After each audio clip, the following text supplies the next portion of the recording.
short walk through the jungle, we learned that Dr. Athens' brother was visiting from Alaska. And they went fishing somewhere out on the reef.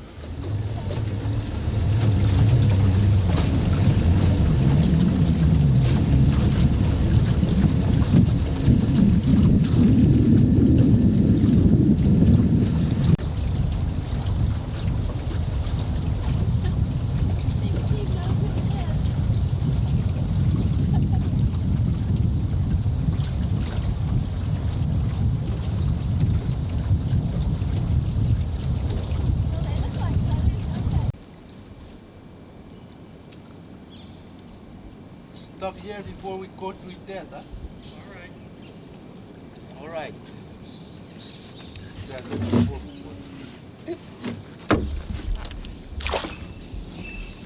Dorong?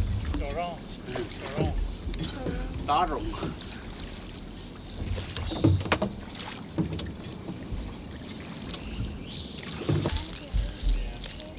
Well, this islet is called Dorong, and this is where they did the clam fishing. The stories told they would stick palm fronds into the water, and then the clams would attach themselves, and then they would pull up the palm fronds and remove the clams. This islet here is built all the way around this reef pool right here. So it's a large square islet with a reef pool in the center. One thing archaeologically that I'm going to do is put a couple of test pits over here, because the type of clam raised here is called Anadara clam, and so I want to see whether or not we get a really high frequency of Anadara clams in the midden remains here. And I was just Lewis here standing on a sakau stone. That's one of the largest that I think I've seen at Nan Madol. I estimated that this one weighs about 2 tons. It's an enormous stone.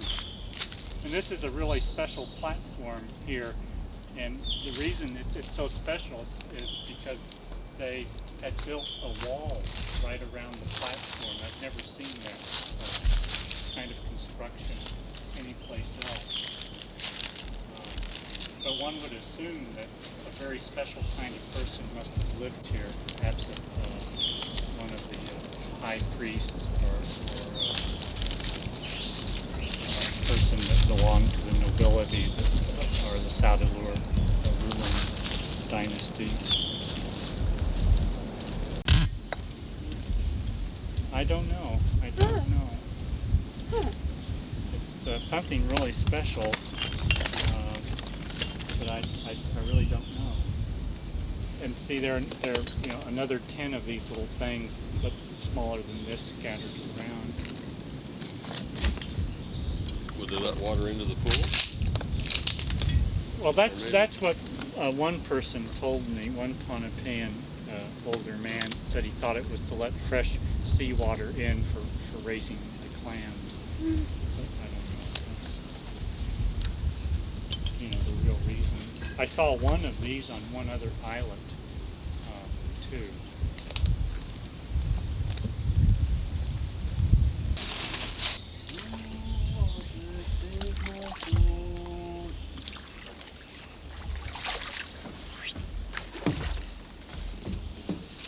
Is this the entrance?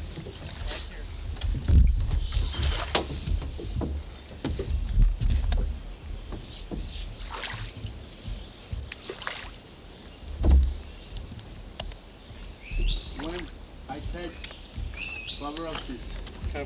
Yeah, it covers up the whole part.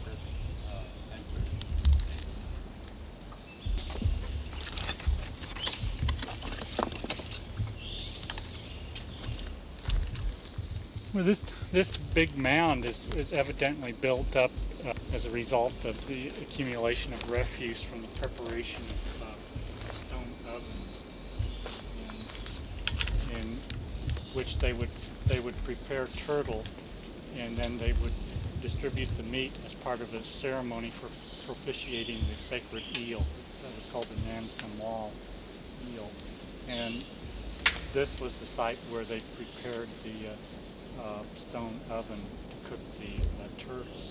And in digging here, we found that, you know, at first I wasn't sure if this was exactly the place where they prepared the ovens, or if this was just if they brought refuse here. But this coral has all been burnt, and so apparently they were preparing the turtle right here at the same place throughout the years, and the mound gradually built up from the refuse.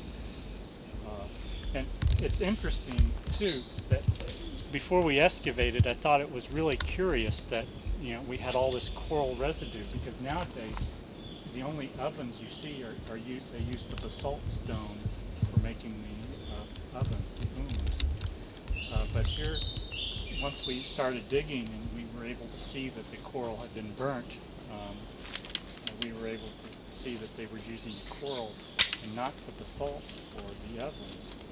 And I've been told that this is, the reason is because when you prepare seafood, that that coral would be what you would use. But nowadays, Pohnpeians don't use the coral at all. And I don't think you can reuse coral once you've used it in an oven. That if you burn it too much, it'll turn to lime and disintegrate. So this is why there's just continually adding coral to this mound. Is this evidence of burning here? Is charcoal, That's charcoal here? Yeah. And that's been there for all these hundreds of years? Yeah. That's where we've been collecting those charcoal samples. And we've been collecting charcoal samples in each layer, so we'll be able to date precisely when they stopped making the ovens. This is like, you can see there's right there, there's a dark layer on top. Yeah, that's all humus that's accumulated since the last time that this mound was used. I mean, that's just natural accumulated soil. And that first light area is where you first start getting the burned coral rock. So we want to date, I'm really interested in getting a date from as high up in the profile as possible, so we can date when they terminated using the or making the ooms on this islet. And I'm really interested, because I think that'll tell us, that may indicate when Nan Madol was abandoned, or when the Saudalur dynasty collapsed.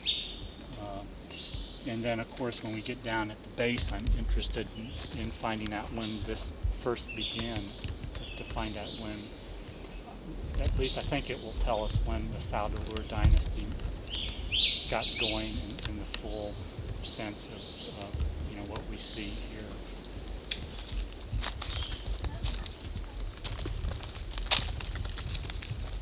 So this is the hole where the holy eel was kept. Nan Madol. I wonder if there might have been a tunnel down there, but that it's gotten filled in. I don't know. Because I've never tried to, you know, we'd have to try digging it out to see. Because it looks pretty small, doesn't it? Is that what you mean? You know, I would think there would be kind of a tunnel. This must be the entrance. That's what I was thinking. I'm not sure, but it looks like this was designed as an entrance.